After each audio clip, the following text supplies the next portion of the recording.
Lynette, napalis na ba ng mga otoridad ang mga nakatirang residente sa Taal Volcano Island at saan ba sila pinalilipat?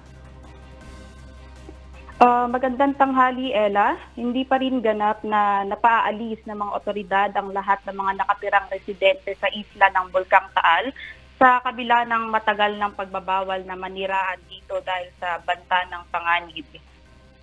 Namataan ng multi-agency inspection team nitong Martes, May 7, na may ilang individual pa rin ang naninirahan sa Taal Volcano Island o TVI sa kabila ng naunang pagdedeklara ng provincial government dito na no human settlements land sa Taal Volcano Island.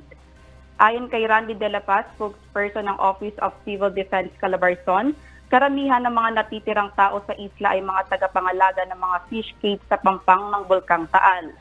Dagdag pa ni De La Paz, hindi pa matukoy kung gaano karaming tao ang nananatili pa rin sa Taal Volcano Island, ngunit mas kakaunti na aniya ang mga tao ngayon kaysa sa naobserbahan ng naunang inspeksyon.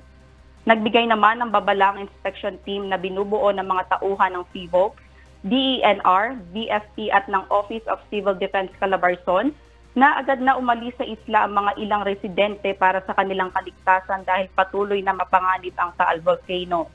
Samantala noong ika-2 ng Mayo nagkaroon ng grass fire sa ilang bahagi ng isla. Ayon sa mga otoridad, dulot ito ng mga apoy na ginawa ng mga residenteng nananatili pa rin sa isla kung kaya't nagkaroon ng sunog. Nagbigay naman ng pahintulot ang Protected Area Management Board sa mga manggagawa sa aquaculture na mag-alaga ng kanilang mga fish cage sa palibot ng isla, ngunit pinahihintulutan lamang sa pagitan ng alas 8 ng umaga hanggang alas 3 ng hapon. Samantala kaninang umaga bandang 8:27 hanggang 8:31 ay muling nagkaroon ng mahinang steam-driven o phreatic eruption ang Bulkang Taal base sa visual, seismic and infrasound records ng Taal Volcano Network o TVN. At yan munang update mula dito sa Batangas. Balik sa iyo, Ella.